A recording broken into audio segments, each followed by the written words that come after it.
Shalom Aleichem, saudara-saudariku, selamat datang kembali di Quiet Time with Rumah Doa Elia Bali untuk edisi Selasa tanggal 4 Februari 2025. Semoga kita semua senantiasa dalam keadaan sehat, bersuka cita, dan terus membagikan kebahagiaan ini khususnya di tahun Jubileum. Jangan lupa ya untuk bantu subscribe, like, dan share jika renungan ini membantu Anda untuk bertumbuh dalam iman. Tema renungan kita hari ini adalah inspirasi di tengah tantangan.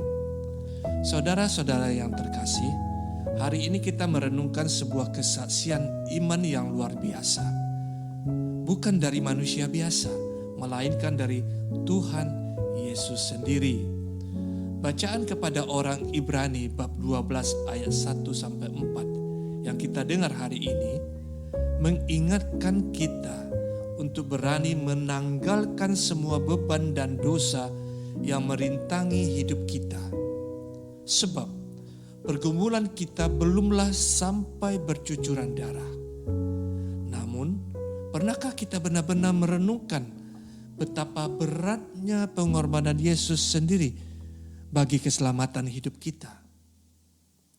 Yesus yang duduk di sisi kanan Bapa telah mengalami penderitaan yang jauh melampaui apa yang pernah kita bayangkan.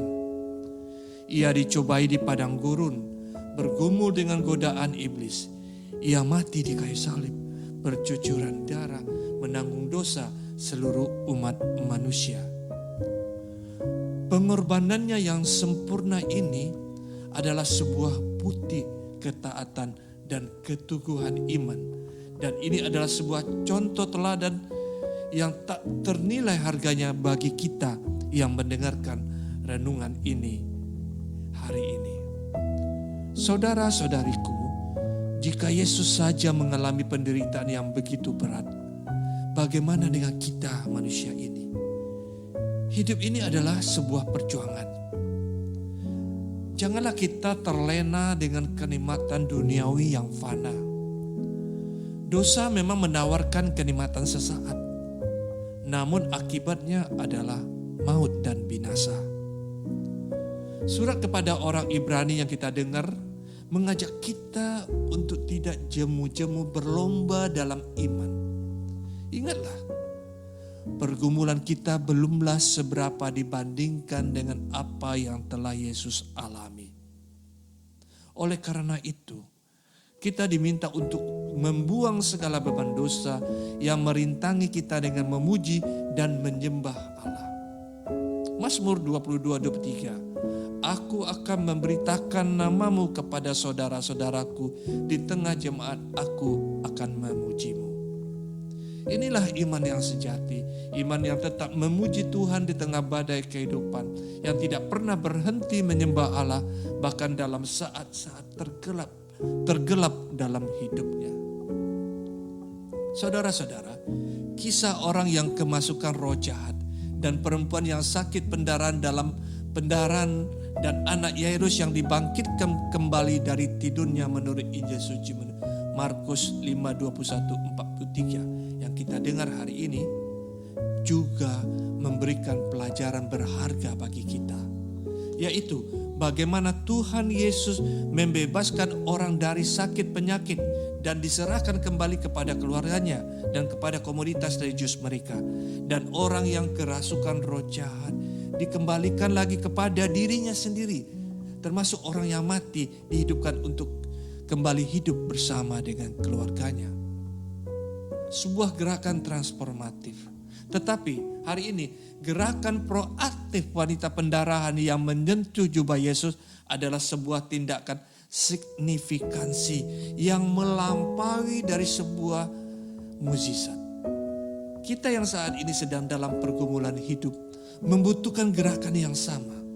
Apakah karena sakit yang tidak sembuh-sembuh? Masalah ekonomi keluarga yang tidak berubah, tidak terpecahkan lebih baik. Masalah relasi dengan istri atau suami yang tidak bisa berdamai juga.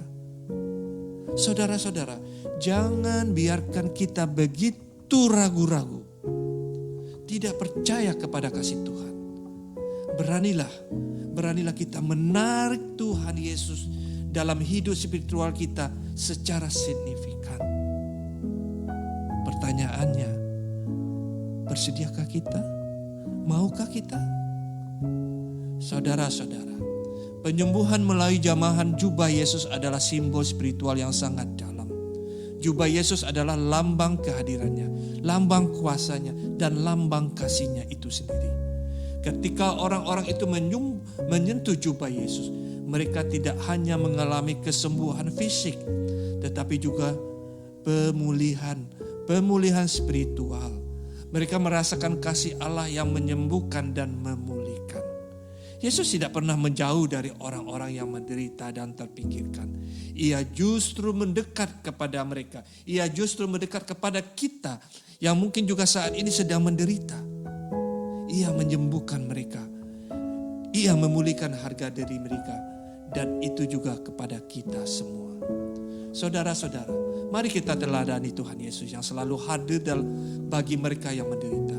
Mari kita juga menjadi bagian saluran berkat bagi sesama, terutama bagi mereka yang menderita dan terpinggirkan. Janganlah kita menghakimi atau mengucilkan orang lain karena perbedaan atau kekurangan mereka.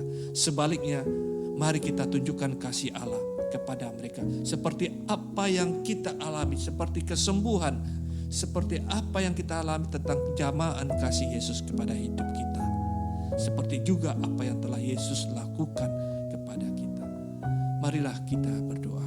Dalam nama Bapa dan Putra dan Roh Kudus. Amin. Allah Bapa yang bertata di surga, berkat sakramen Maha Kudus kami Kau kuatkan. Semoga kami juga Kau kuatkan dalam iman kami akan Putra-Mu Tuhan kami Yesus Kristus. Sebab Dialah Tuhan dan Raja dan pengantara kami. Amin. Dalam nama Bapa dan Putra dan Roh Kudus. Amin. Tuhan memberkati.